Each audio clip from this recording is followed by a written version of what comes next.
We have come into times like those you have never in your lifetimes experienced before. As a matter of fact, there's nothing in all modern European history, globally extended, to compare with what is happening globally and in the United States as well right now.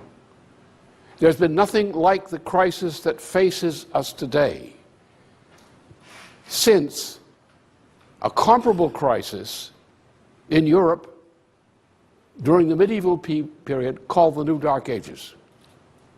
We are on the verge of a complete collapse of the entire planet into a new dark age. On the 25th of July last year, I announced that we were on the edge of the beginning of a breakdown crisis in the U.S. economy. At that point, I indicated that measures that would have to be taken to deal with this crisis which is going to hit us, measures which, if they had been taken between the 25th of August and recently, we would not be in the crisis we're in today. We're in a crisis today because people like Senator Dodd and Bailout Barney in the House of Representatives prevented the actions which I had specified, which would have prevented the kind of crisis which the nation and its people are suffering today. So if you don't like what's happening, blame Bailout Barney and Chris Dodd. Chris Dodd's a stooge for Felix Rohatyn, one of the worst right-wingers in our country today. Now, I also indicated proposal for certain other actions in addition to the warning, which should be taken by the United States to avert and begin the correction of this problem. The first was known as the Homeowners and Bank Protection Act of 2007, which was specified at that time and was actually set into motion as a formal proposition in early September of that same year. This had much support at the state level and counties throughout the United States. It was voted up by county organizations and state organizations, but it was never formally adopted because of the blocking from interest-controlling people like Dodd and Bailout Barney. So we are in a crisis because Bailout Barney and Dodd and people like them acted to prevent this action occurring, which would have saved our banks, which are now in trouble, and which would have saved the homeowners who are threatened with continuing and accelerating evictions today. This is one of the reasons why the House of Representatives displayed such hatred against the Congress as a whole in the recent vote on Monday against the bailout bill. Now, the bailout bill might be voted up on today. The danger is that a desperate Bush administration and what it's tied to internationally might try to make a military suppression of resistance to their policy now. They might try to use military force to force through the kind of legislation, the bailout, which is being attempted now. But the other side of this proposition, apart from other measures which I've indicated earlier and will repeat here again today, the essential irony of this situation is that this is no longer the kind of crisis which the lying government we have and the stupid president we have been talking about. This is not a mortgage crisis. This is a collapse and disintegration of the entire international monetary financial system, something that has never happened in European experience before, and for which there's no one competent in the White House right now. We are on the verge of a global hyperinflation like that in October, hit in October of 1923 in Weimar, Germany. When you start talking about 700 billion, then $1 trillion, then $2 trillion, then $3 trillion, then $7 trillion for this bailout, which is the direction we're going in, you're talking about a Weimar-style blowout of the entire international financial monetary system.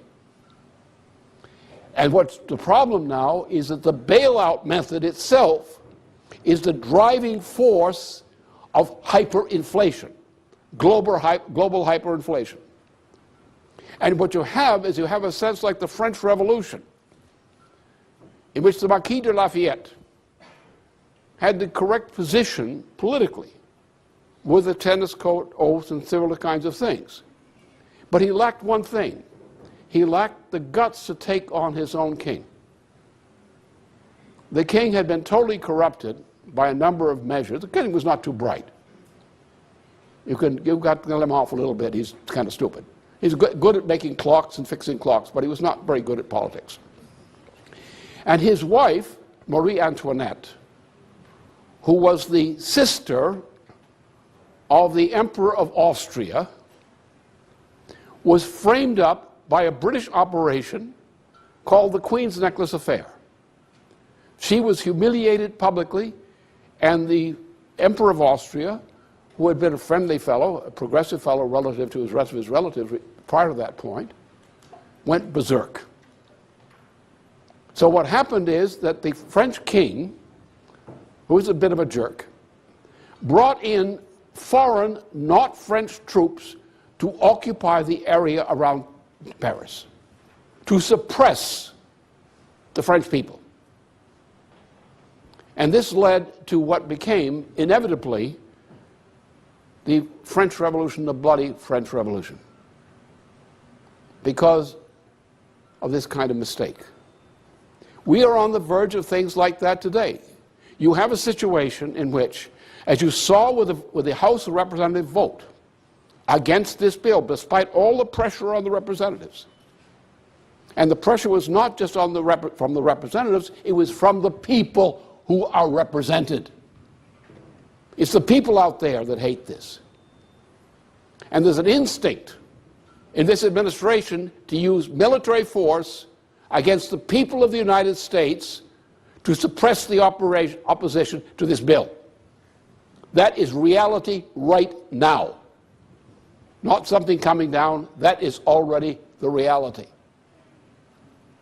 If this bill were to be pushed through, even with or without the aid of military force against the American people by American troops, which are now being stationed for this kind of operation,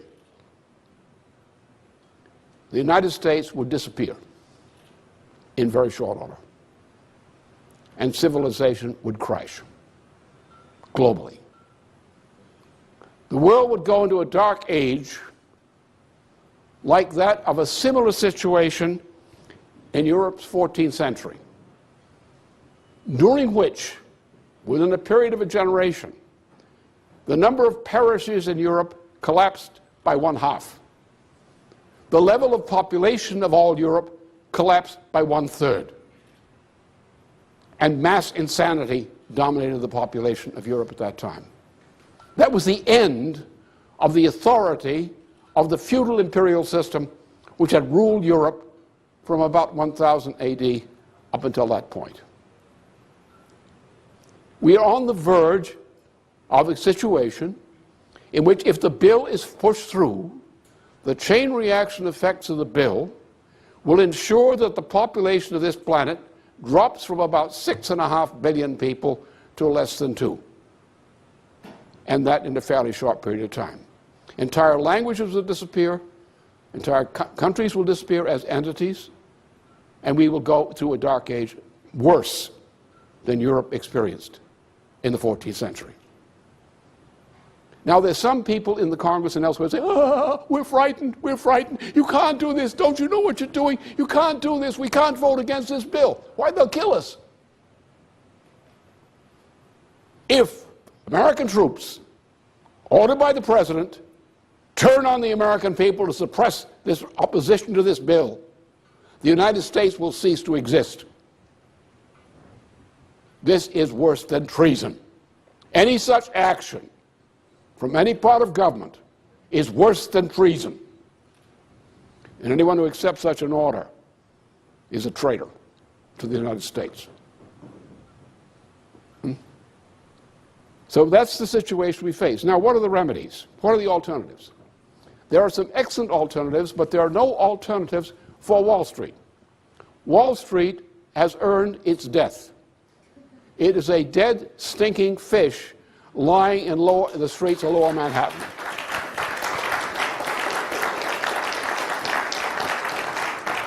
The investment banking system is dead, and it should have been killed before it rotted into death. So this is our particular problem. Now, if we want to save the country and save civilization and avoid a dark age, there are some very elementary remedies, some of which I've already stated earlier, a year ago. One is, as I said, we must keep the homeowners in their houses. No evictions. We can make other arrangements to manage the downsizing of the debt, because most of the mortgage debt is fraudulent. That is, the agencies which generated this level of indebtedness, this level of housing prices, committed by fraud against the nation.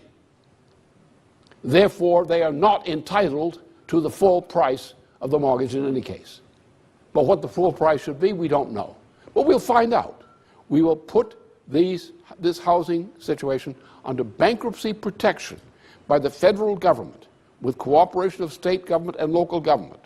People will stay in their homes if they wish to, if they are actually the mortgage holder.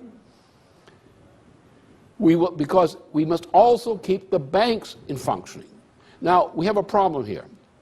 In 1999, when Clinton was in deep trouble because of the frame-up against him by Republicans and others who were trying to stop his attempt to make a change in the financial architecture. Remember at the time, back in 1998, there was a great collapse of a speculative bubble which was created about the Yeltsin candidacy for re-election in Russia, the GKO cases. So at that point, the system was collapsing. I warned the government at that time that the collapse was on. It was inevitable. And the president at that time, this is in August, agreed with me that this was the problem. He moved with the Secretary of Treasury at that time to initiate what became the intent to launch a change in the architecture of our financial monetary system, to eliminate this factor of corruption and to create remedies for it. However, at that time, there was a frame-up organized by forces which were opposed to this reform, which moved toward the impeachment of President Clinton. So President Clinton, during the following year, was living most of his time under the dictatorship of Al Gore, who was acting as the man in occupation of the White House. And the ability of the president, Clinton, to deal with these kinds of problems, which were building up in the year 1999, was limited. Under these conditions and a confused and corrupted Congress, and it was confused and corrupted, the repeal of Glass-Steagall occurred. If Glass-Steagall had not been repealed, we would not be in the kind of crisis we're in today. We should restore Glass-Steagall immediately.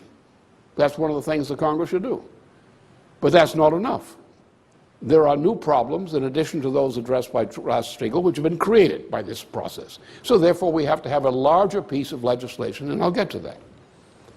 I also proposed a protection for our banking system in terms of currency. I propose that we have a basic minimal 4% interest rate as the lending rate for our banking system, except in cases of government projects which are in the national interest, government projects certified by the Congress, which would have a lower rate of borrowing. That would have protected us against some of the worst things that went on in this period. Now, the third thing, which is the big one, which is of crucial importance right now, is I propose that the United States approach Russia, China, and India as the big four power of this planet. Not to establish a dictatorship by these four powers, but to take a group of four nations which aggregately are so powerful the world has to listen to them and obey some of the suggestions they make. They would immediately be supported in these kinds of measures by Japan, by Korea, and by some nations in Europe, some forces in Italy, some forces in France, like President Sarkozy of France right now. The thing there. There's a movement in Italy, also organized by the finance minister of Italy, which is moving in the same direction.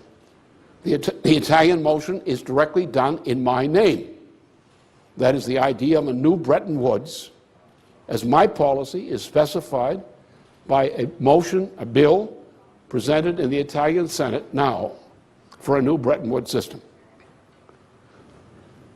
Now, that is the solution, the key to the solution to this situation internationally.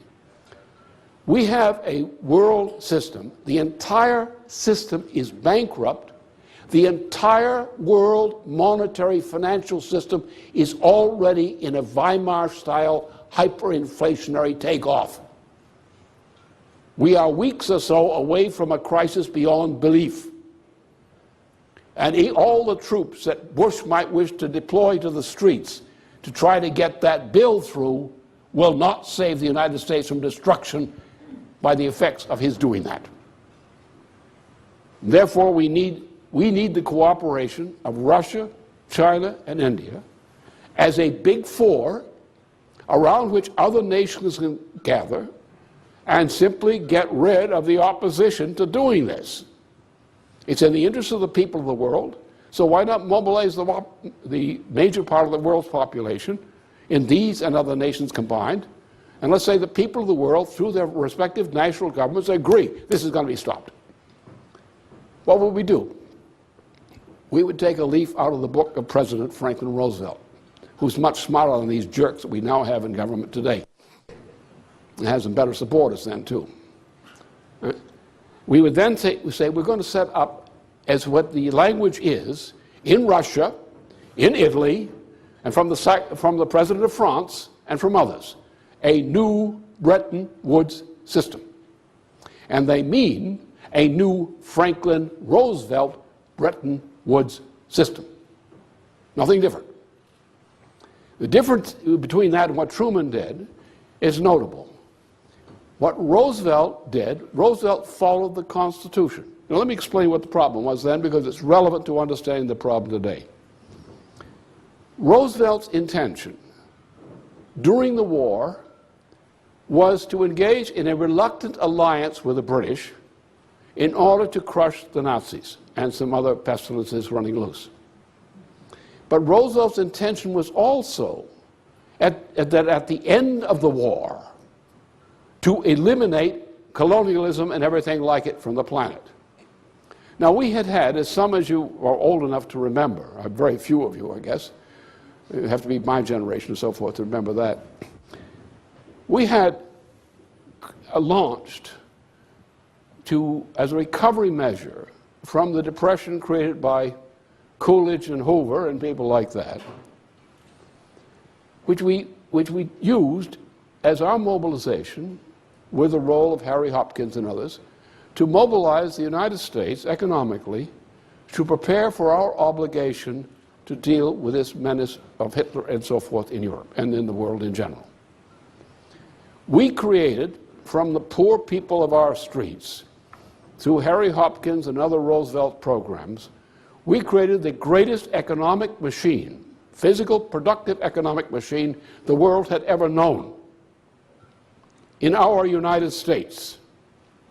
Yes, we had allies that were dependent upon and so forth, but it was the margin of the United States mobilization by Roosevelt which enabled us to defeat Hitler and similar problems. Roosevelt's intention was to get at the root of these global problems by eliminating the power of British imperialism. And that was the big fight between Roosevelt and Churchill all during the war.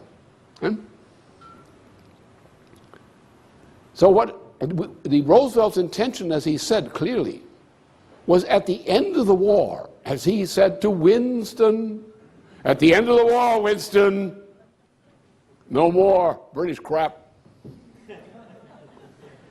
People are going to be freed. There are going to be no more colonies.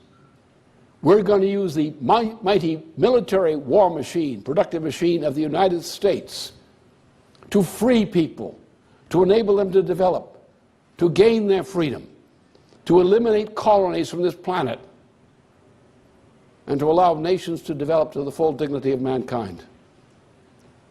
Now, we didn't do that at the end of the war because Truman was a Churchill lover. He's a bum, too. He was only stuck in because he was a right-winger, and Roosevelt was under pressure in 1944 from the right wing, which was resurgent at that point. And they put this character, Truman, in place. And Truman kissed the butt of Winston Churchill. There's no bones about it. He may kiss some other things, too, but the butt was loaded.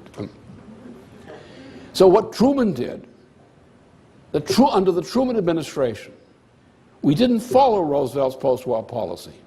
Roosevelt's post-war policy was to convert the military productive machine, which we had generated to win the war, to convert it into a production machine for the benefit of the world, for capital goods and other things for the world. What the Truman administration did was said, no, we like the British. The Truman administration endorsed the recolonization of Indochina. The Japanese soldiers were in prison in Indochina. They had been freed by a revolution which is also supported by the United States, by OSS people and so forth from the United States. Under British orders, the Japanese troops were taken out of the camps, given their weapons again, and told to occupy Indochina. Out of that came the Indochina War, which we spent some time on during the 1960s, 1970s. We did the same thing with the Dutch in Indonesia. We did a modified, same thing in India. We did the same thing in Africa. We worked with the British and the Dutch to recolonize the planet, to restore the British Empire, which is what the Anglo-Dutch system is. And what we did in the United States, instead of converting our war machine into production for the world and its development, we shut large parts of it down. We took the war debt we had inherited from the war, but we shut down the means of getting rid of that debt by converting military potential into industrial and related potential.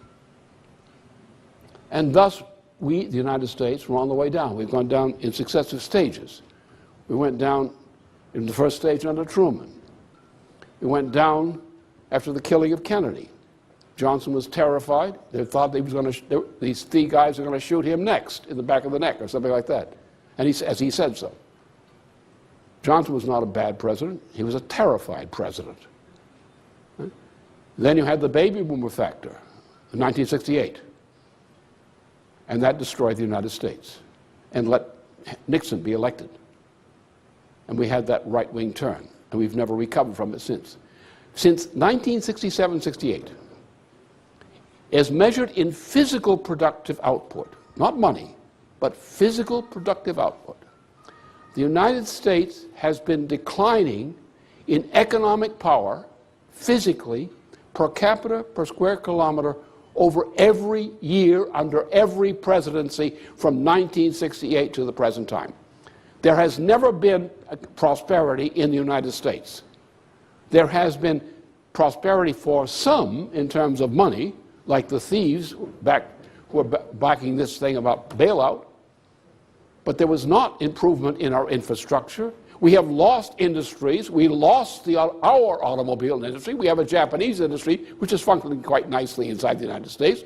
We don't have a U.S. auto industry, and we will never have one. Never as in the normal sense of an auto industry. The Japanese are doing a good job. And similar people are making all the autos we need. But we do need something else. We need the mobilization of the productive power of the United States, which is largely machine tool design and related things, to build our infrastructure, to build systems, to build a railroad system to replace this crazy highway system, to fix our river systems, which are about to collapse, to restore our agriculture, to rebuild manufacturing and similar activities in the United States instead of make work, to rebuild our nation as in the American tradition, not the British slavery tradition, which we're operating under now. Now, faced with a period in which, under the present system, US dollar is right now essentially worthless. It's not become worthless, but it's becoming worthless, and there's nothing underneath there to stop it from falling. As a matter of fact, the Secretary of the Treasury is causing the dollar to fall at an ever-accelerating rate. We are in hyperinflation now. Like Weimar in the autumn of 1923, the world is in a hyperinflationary spiral, and it's going to blow out. Now, what do we do? What do we do with the four-power agreement? And Russia is ready to agree to this. Now, forces in Italy and France have declared themselves for it. What they mean by that is still up for some discussion, but it's there. China will support that, but not unless the United States comes in on it, because China is concerned about the price of the dollar. Right? Because China depends largely upon its trade with the United States. India will join it. If Russia joins it, these countries will join it.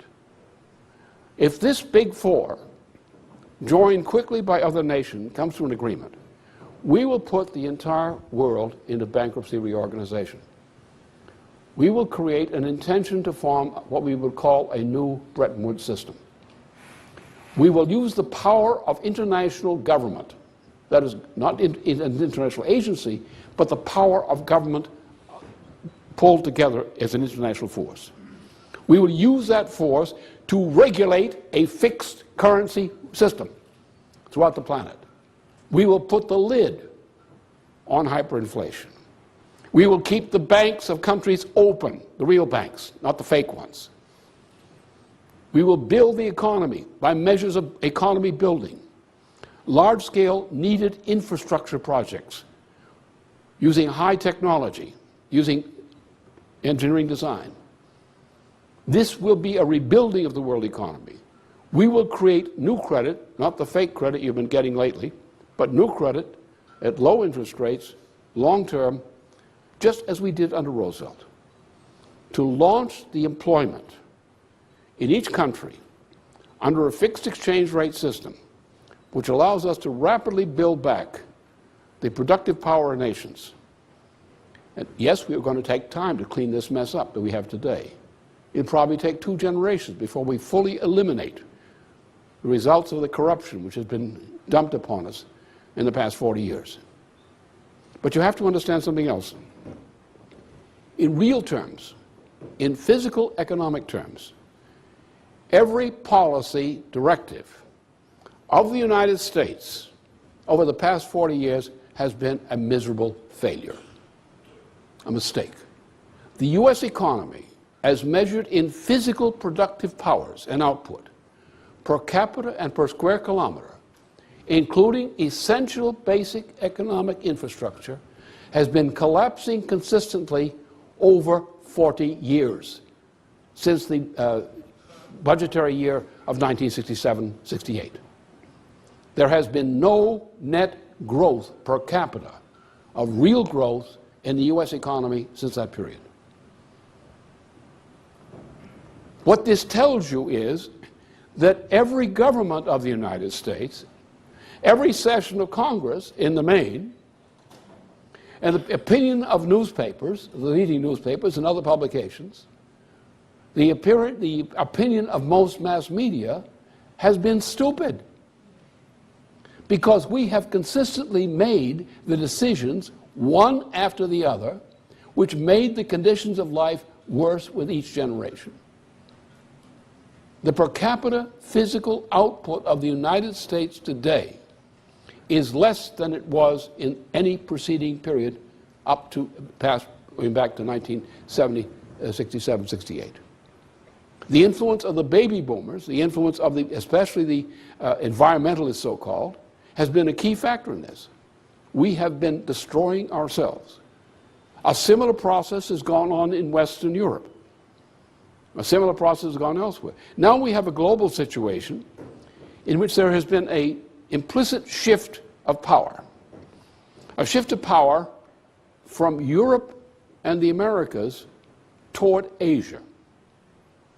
The future of the planet lies in the development of Russia, China, India, and other Asian countries.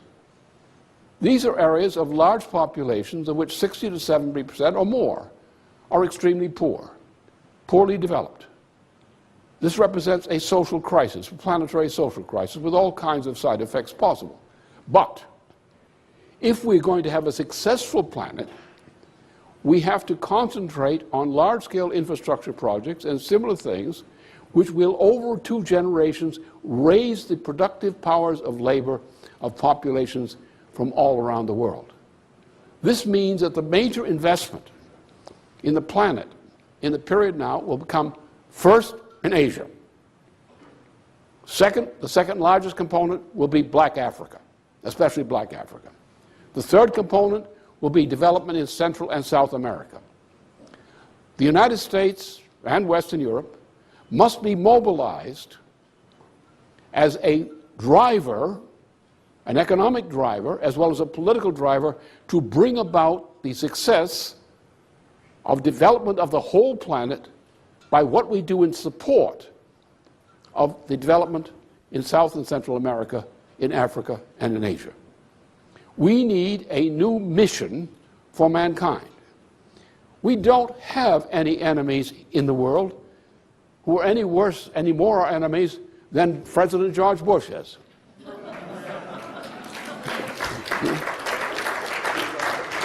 It is the people who are leading, who are controlling us, and the British, the Anglo-Dutch liberals. These characters are inducing us to destroy ourselves. We don't have real enemies in Asia as nations.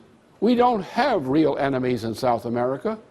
We don't have real enemies in Africa, not if we think like Franklin Roosevelt. If we think like Roosevelt, we don't have enemies there. These are our friends, and our government is our enemy.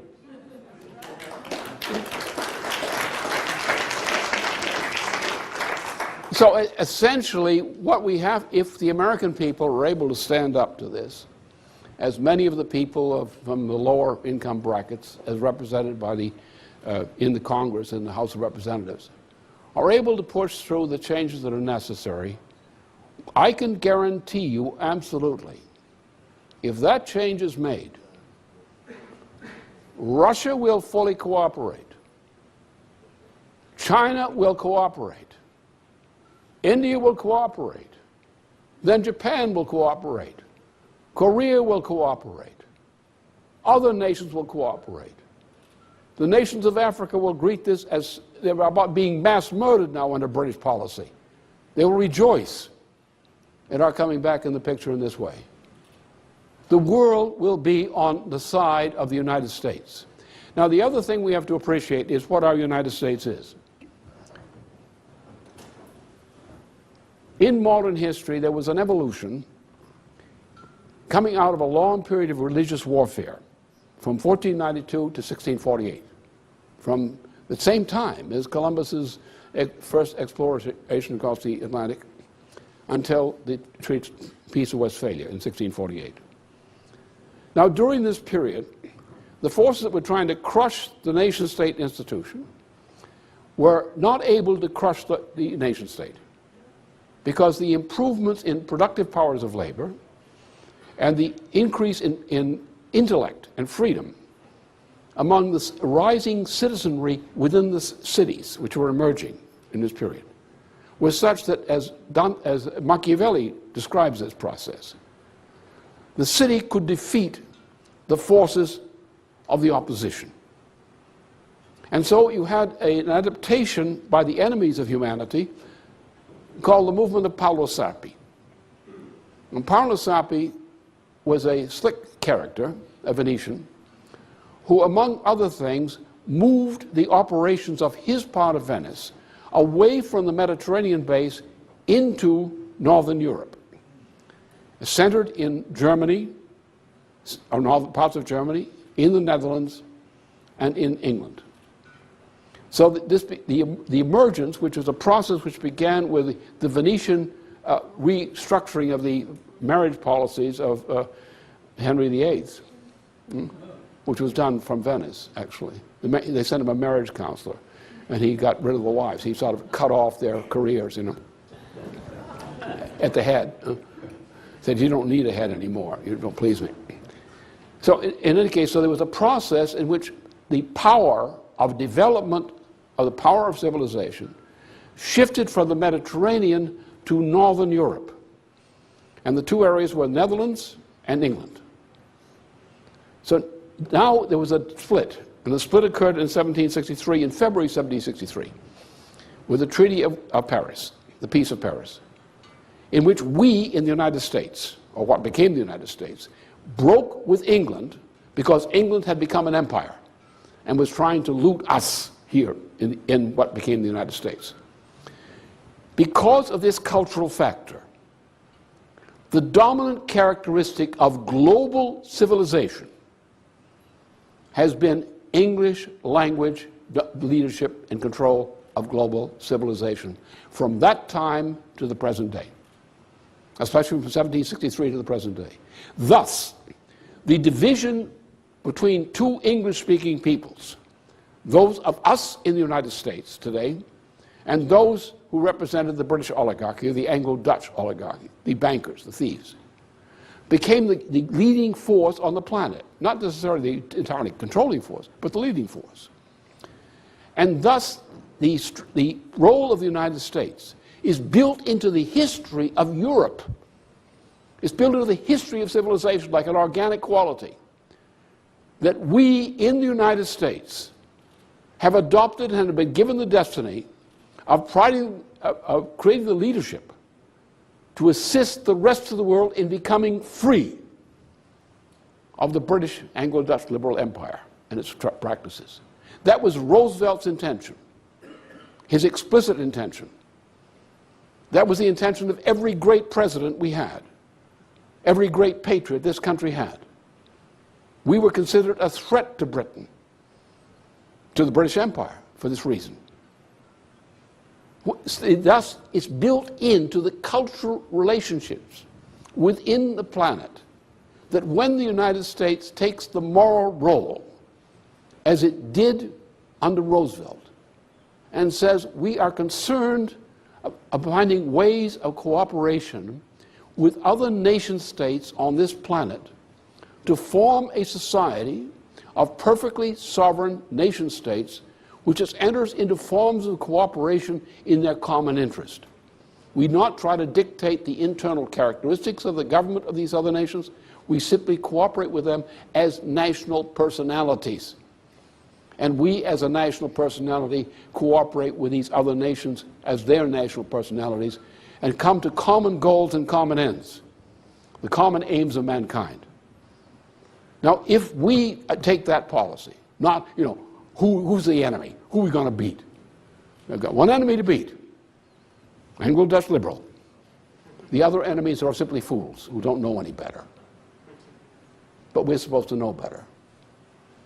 We must become again, we must recreate in this country a new political movement based on the legacy of Franklin Roosevelt, based on the legacies which many Republicans bear.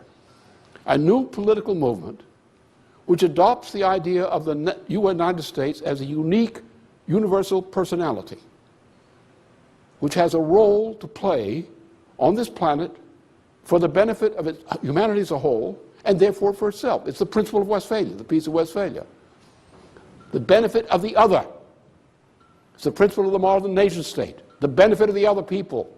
Because if you care for the benefit of the other people, you're going to be cared for yourself. You've got to create the kind of society in which you'll be cared for. You create justice for others, you create a climate of justice for yourself. You create a climate of progress, you create a climate of progress for yourself. You know, the experience that I had since I was overseas during World War II and in Asia is to see the evil of the conditions of life and culture under which people live, largely because of the factor of imperialism, of British imperialism in particular, also Dutch imperialism and so forth, all this kind of stuff. And these people then, when I was in India, for example, in the spring of 1946, when I was there, that was the aspiration. The Indians looked to us. Coolies on the street would come up to me in American uniform and said, is the United States going to send us agricultural machinery, is going to send us textile machinery so we can be no longer coolies at 8 annas a day, but we can have our own life? That was the image of the United States in the eyes of the world, as long as Roosevelt was president, and that continued for some time. Roosevelt represented the best tradition of the United States, not trying to find out who's the enemy to beat. And an enemy is someone who's coming out to kill you. Well, you'd fight them off. But you're not looking for a system of relations among states based on adversarial considerations. Your system, while it may deal with adversarial problems, must, in the long run, rely upon non-adversarial issues like that of the Peace of Westphalia. Under those conditions, given how terrible the situation is right now with our monetary financial system, if we, the United States, if we can force in this United States to take this piece of crap, this president, and force this presidency to move to make an agreement, that is, to make an agreement. It doesn't require a full-fledged, worked-out agreement. It requires a process of getting to an agreement to come to an agreement among Russia, the United States, China, India, and other countries, which now probably include Italy and France and some others. Under those conditions, we, as a combination of powers, can dictate what the fixed exchange rate of the monetary system will be. We can dictate and regulate against inflation. We can create credit and large-scale creation of new technologies, new kinds of infrastructure. We can do these things, but we have to agree to agree. Then apply the power represented by that agreement among these powers and others who join them to crush that force which is imposing this hyperinflation upon the entire world, and is now threatening to use even U.S. troops to try to suppress anybody who opposes a bailout which would in itself destroy the United States. These guys right behind the Secretary of Treasury don't care about the United States. They care about their class, their Wall Street class, their investment banking class. They care more about Goldman Sachs than they do the United States. And they want revenge against the United States for allowing Goldman Sachs to go bankrupt. Or it is bankrupt, actually. So that's the issue. Now there's the positive side has another aspect. There is a certain idiocy about economics, not only among our economists. Well, generally, I mean, if you want to become an idiot in economics, you have to study economics and become professional at it. You cannot be a successful idiot without becoming professional. And there are good economists in the sense that they do things which are useful, they know things which are important, but when it comes to the basic questions of international systems, we don't have economists who know what the hell the score is. Just don't know it. They may well-meaning people, they're often intelligent people. They know something. They are useful at something. But they don't understand the basics of economics because they believe what they're taught in universities. And that's the first step down to absolute destruction of your intellect these days. The point is very simple. The idiot says that, particularly the free trader, I don't know who he's trading in, but it's a free trader, says, well, everything starts from the point of production. Well, that's nonsense. Economy does not start, not successful economy does not start from the point of production. For example, let's take a case in about 1910, 1912. In the area of New York City in general, because Edison was in that area, and there was a development and improvement in electrical motors, the small electrical motors, which could be attached to individual machines. And there was a leap in productivity in the greater New York area through the Edison method of introducing these individual machines of these new types to attach them to machines rather than belt-driven systems or similar kinds of systems. It was a leap in productivity. There was no significant increase as such to account for this increase in productivity at the point of production otherwise. But it was the effect of changing the environment of production. This is only an expression of something else which happens in economics.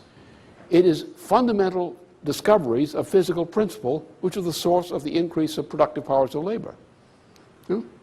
Therefore, and the adoption of a discovered principle and the perfection of the implementation of the application of that principle is something which is not localized to something. Yes, one individual mind may have made this discovery, or groups of individual minds may have made the discovery, but it's the application of these discoveries to whole areas of the society's production or its living. Like a good mass transit system, instead of driving on the highway and losing, what, $7 and going from West Virginia to in tolls to here in the Washington area, and then spending 3.5 hours or so forth commuting each way on a high-traffic area, which means what? A loss of personal family life. Take 6 hours out of each person's life, or 5 hours each life a day for this. What have you done to their family life? What have you done in a system where it takes 2 adult members of a household to supply the income to raise any kind of family in a halfway decent way? You are destroying the family. You're creating all the kinds of problems you wish to have in the family. You're probably creating the problems in the community, because you are saying the time that people have to spend wasting going through this kind of nonsense is not important. That's only personal life.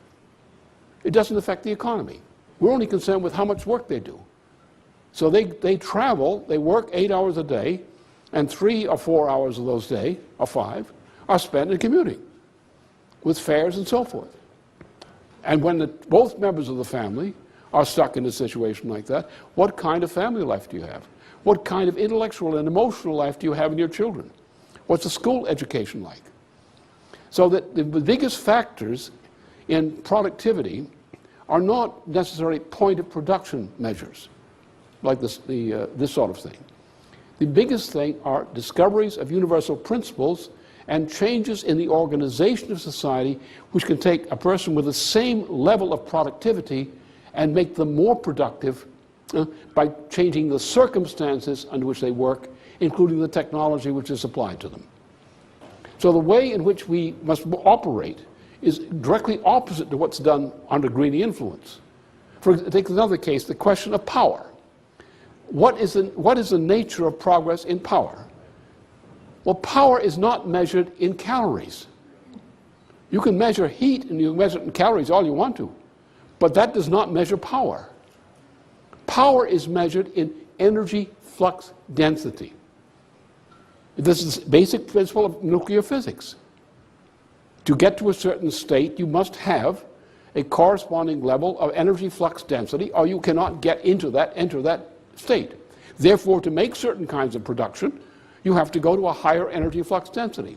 So it is not that having low temperature energy sources is not a substitute for high temperature resources. Typical. Education which orients people to physical science and to classical culture produces a more productive mind from the same person or the same population as one who doesn't have that kind of education. A person who goes to a rock concert is less intelligent than a person who doesn't. It's true. They got rocks in their head. It's hard to hear anything. So therefore, what we fail to realize is it's not infrastructure in the broad sense of the term. It's a certain kind of infrastructure. It's efficient mass transit systems. It's the way we organize cities, as opposed to these super cities or super areas in which people have to go 5 hours of commuting a day to and from work, which destroys them. It's the better organization of society, a better transportation system, more available high-temperature facilities. Or take the case of fuel. What an idiot is to haul petroleum from Saudi Arabia to the United States to run our cars. They're nuts.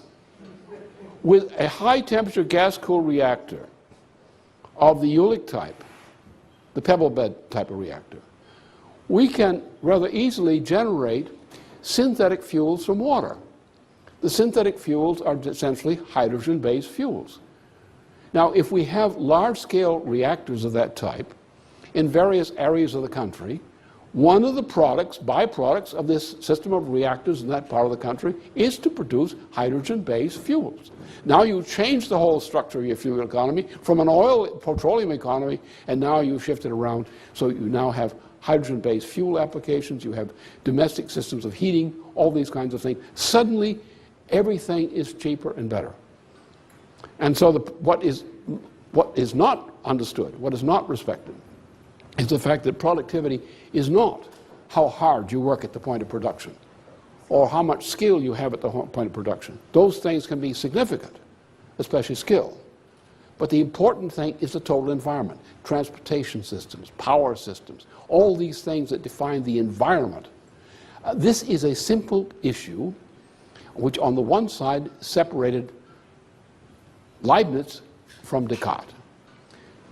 Economics is taught in most parts of the world today based on a Cartesian conception.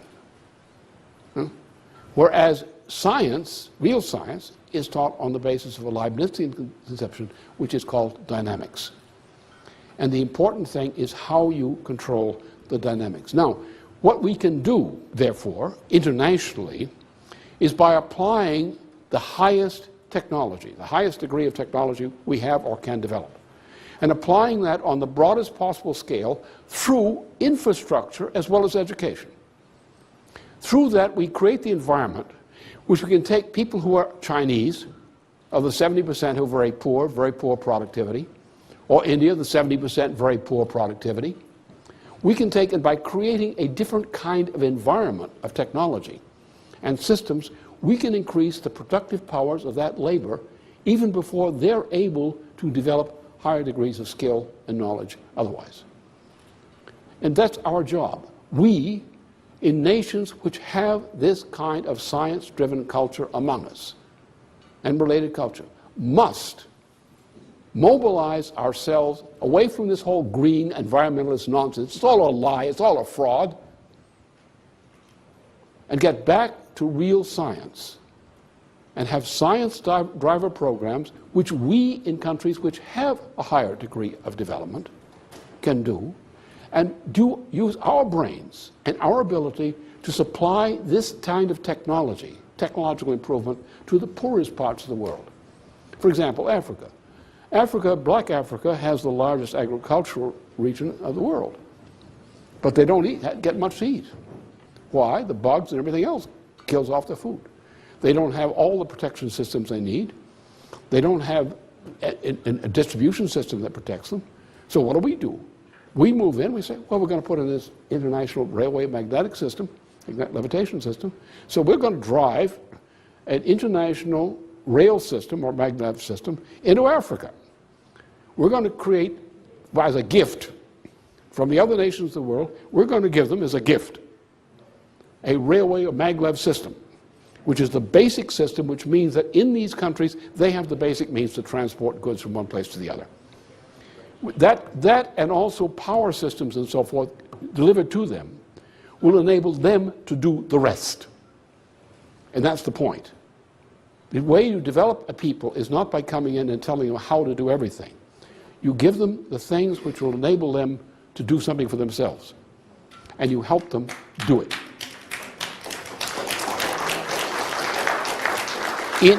In short, to conclude this presentation before we get to the questioning and discussion,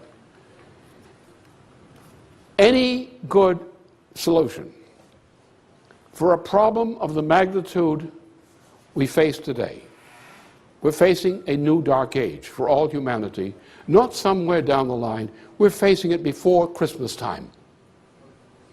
Your neighbor may be hanging from your Christmas tree. You'll find that kind of situation. In this kind of situation, there's only one remedy. And that remedy is love of mankind.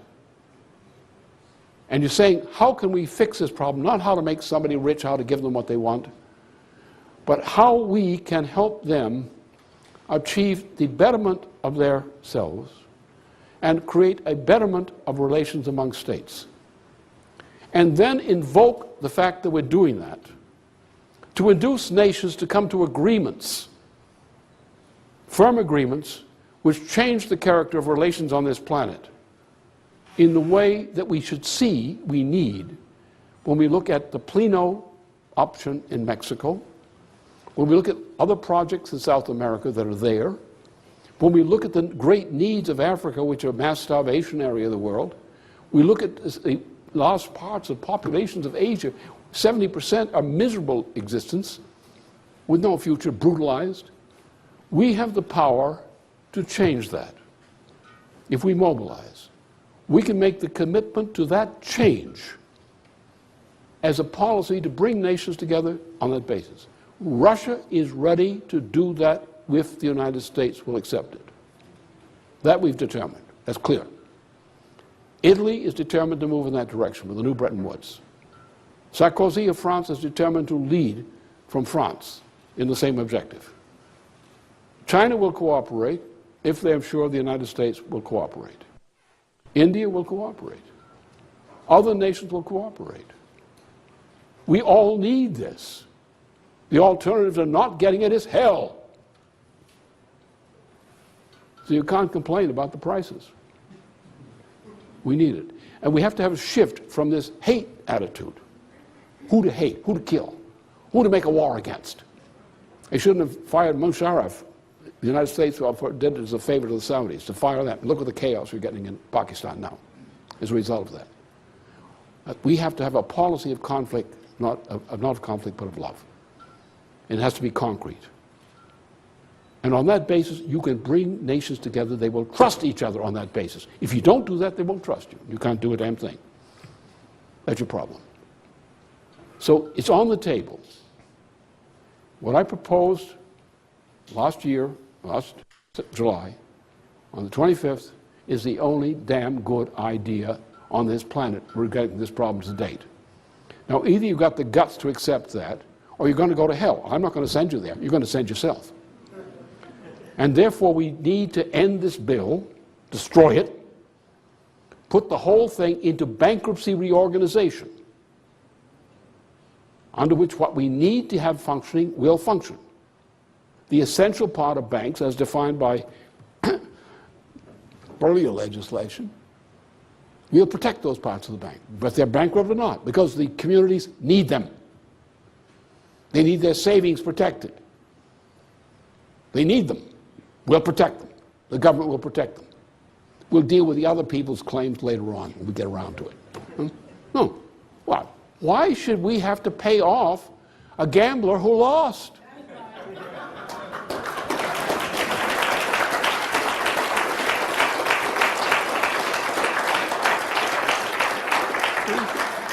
What is this, a gambler's dictatorship? Why should we have a fool like this stuck in Secretary of Treasury? With his background, with his record? It's almost as bad as Alan Greenspan. Why should we listen to these fools? Why should we put these thieves and fools in power? Can't we trust ourselves if we have good intentions? I trust the American people. I trust those people out there who are enraged. I don't trust them to do the right thing, but I trust their rage. They are justly enraged. This government, this country has betrayed them. The Congress has betrayed them. Now, specifically this. The problem lies largely in the Senate, as you may see today on the vote. Because this thing is going to go back and forth. And the danger is that somebody in the White House is going to think about calling the troops out to suppress the population if they don't like the vote they think they're going to get on the second vote in the House of Representatives. And people have to understand that. You've got fascism in this country right now. And the center of fascism is right in the White House. And don't kid yourself about it. Now, the White House occupant is an idiot, an immoral, vicious idiot. But nonetheless, the power has been in his hands, and fools will let him have it and let him use it. Or if Paulson and his crowd will enforce it. You can have dictatorship here. Remember, the grandfather of the present President of the United States was the guy who wrote the order to bail Adolf Hitler out when his party was bankrupt near the end of 1932. This crowd were Nazis. The grandfather of the present President of the United States was a Nazi. His father of the present President was in that direction. He's called a silly kind of Nazi, but silly, but vicious. That power's there. And only if the American people make it clear they will not tolerate that. And I tell you, there are many people in the Senate who are gutless on this question. They want to survive. They're too much concerned with their survival to be concerned with the survival of the nation or humanity in general.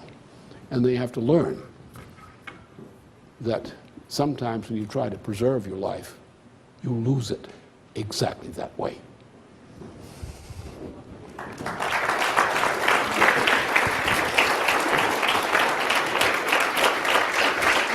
Thank you.